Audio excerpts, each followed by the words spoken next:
Hey everyone, welcome to a deep dive on something I think a lot of you have probably wondered about. Using music to reduce stress in dogs, especially in spots like kennels and vet clinics.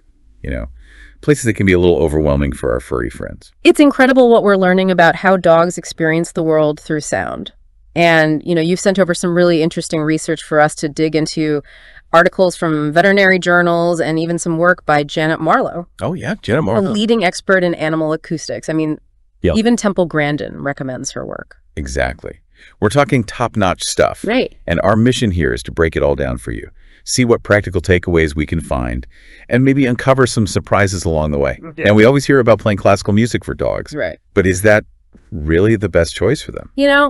It's not quite as simple as that. It turns out dogs have a much wider range of hearing than we do. They can hear frequencies up to 60,000 hertz, Wow. which is triple what humans can hear. So they're picking up on all these sounds that we're completely oblivious to, and that can be a major source of stress. That makes total sense when you think about how some dogs react to things like high-pitched electronics. Or like, those pest repellers that make that, Oh, yeah. that high-pitched noise. Absolutely. It's like a whole other world of sound is opening up to them. Right. And that sensitivity to high frequencies helps explain why things like fireworks or thunderstorms can be so distressing for a lot of dogs. Exactly. There's actually a 2013 study by Blackwell and his colleagues that found noise phobias are incredibly common in dogs. Yeah, and thinking about kennels, it's not always avoidable to board our dogs, but kennels can be a real symphony of stress Oh, yeah. with all the barking and the cleaning and human activity, Yeah, all these sounds constantly bombarding their sensitive ears. it's true. And we're not just talking about anecdotal evidence here. Right. A 2006 study by Coppola and their team found that shelter dogs who were exposed to high noise levels had significantly elevated cortisol, Right. which is the stress hormone. The stress hormone, exactly. So the question is, can music actually help with that stress? That's the million-dollar question. And research from both Kogan in 2012 and Wells back in 2002 suggests that music can indeed have a calming effect on dogs in kennels. Okay. But it's more nuanced than just putting on any old tune. Right. It's got to be the right music. Exactly. There was this study that directly compared classical music to something called pet acoustics, which is music specifically designed for dogs. And they found some really interesting results. I'm intrigued. Tell me more. So they looked at a range of physiological responses like pulse heart rate variability, respiration, even posture. Wow. So they were really looking at the whole picture. The whole picture. And in each of these measures, pet acoustics came out on top. Really? So the music designed for dogs was consistently better at calming them down than the classical music. That's what they found. Wow. Wonder why that is. Well, the study you labeled A202 final in your notes found that it all comes down to those tailored frequencies and controlled volume we were talking about earlier. Pet acoustics is designed to avoid creating that intense ear pressure that can be so stressful for dogs. So it's not just about what they're hearing, but how loud it is and how those sounds are actually hitting their ears. Precisely.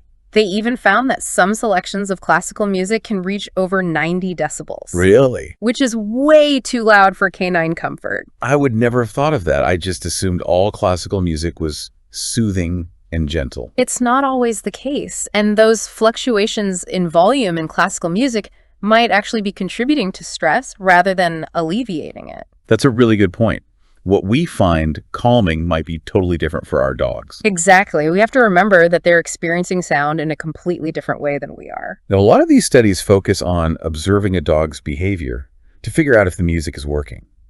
Things like, are they barking less? Are they resting more? Right. But what about those effects we can't see? That's a great question. And one that researchers are starting to explore. There's a growing body of evidence that music might actually have a positive impact on the immune system recovery from illness and even the well-being of staff working in kennels. I'm looking at a study here. It's called Lynn Digital 2019 Animals 1000127.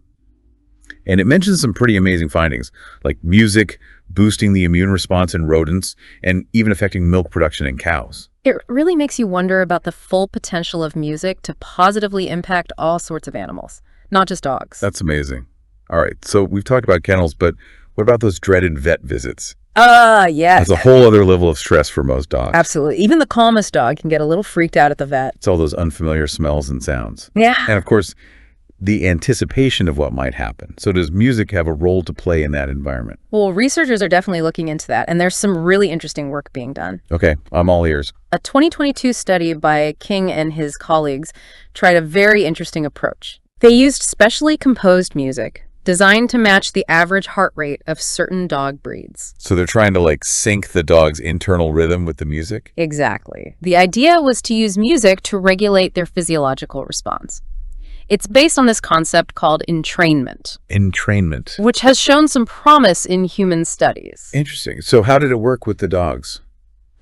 Well, the results were kind of a mixed bag. Oh, no. On the one hand, the music did seem to help lower the dog's rectal temperatures, Okay. which is a positive sign. But on the other hand, other stress indicators like cortisol levels still spiked during the vet visit. So maybe vet visits are just too inherently stressful for music to fully counteract? It's possible vet visits involve a lot of sensory overload and potential triggers for anxiety, but I do think there's still a lot of potential for music to play a helpful role. The study you mentioned used breed averages for heart rates. Do you think using music tailored to each individual dog's heart rate might make a difference? That's a great question, and I think it's a very promising area for future research. You know, it's quite possible that a more personalized approach using music that's precisely calibrated to each individual dog's physiology could be more effective.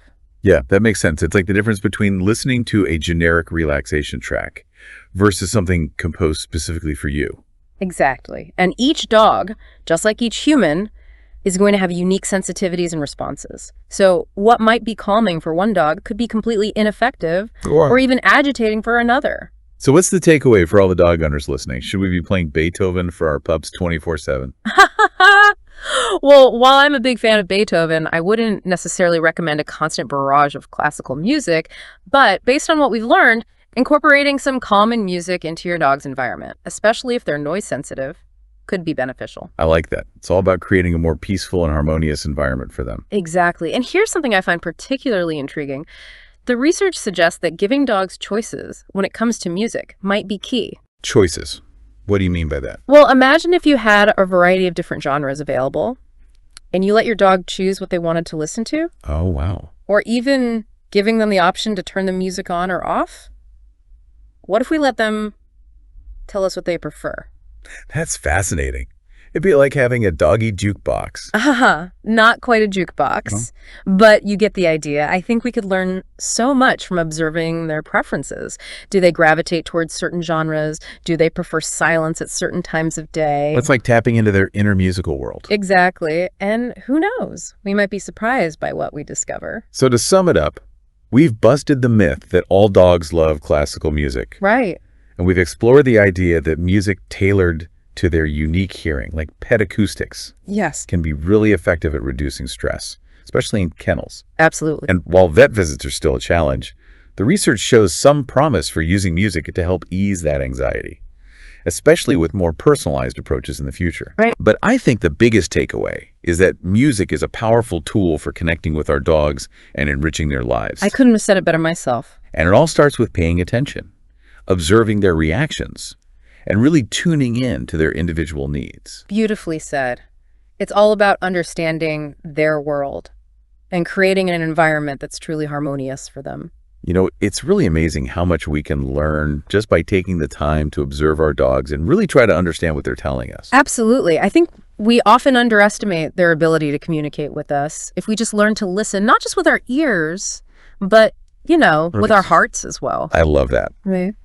So to wrap things up today, Yeah. we've debunked the myth that all dogs love classical music. Yeah. And we've looked at some promising research on music that's specifically designed for canine hearing, like pet acoustics, and how effective it can be for reducing stress. Yeah. So especially in kennels. We've also talked about the challenges of using music to ease anxiety during vet visits, and how it's a really complex issue that might require, you know, more personalized approaches in the future. Absolutely. But even with all of that, I think the biggest takeaway is that music has this incredible power to help us connect with our dogs and create a more enriching and, you know, calmer environment for them. I agree. It's a beautiful way to enhance their overall well-being. Couldn't have said it better myself. Yeah. So for those of you listening, I encourage you to pay attention to how your dog reacts to different sounds and music. See what they like. Yeah, experiment a little. See what brings them comfort, what seems to energize them, what helps them settle down. It's all about observation Yeah. and understanding what they're telling us, just like we would with any other member of our family. Exactly. It's about recognizing that their world is full of these fascinating sounds, just waiting to be explored by them and by us. Well, that about wraps it up for today's deep dive into the world of canine stress and the power of music. We hope you've enjoyed it and learned a few things along the way. Yeah, thanks for joining us. And remember, keep those tails wagging and those ears tuned to the music.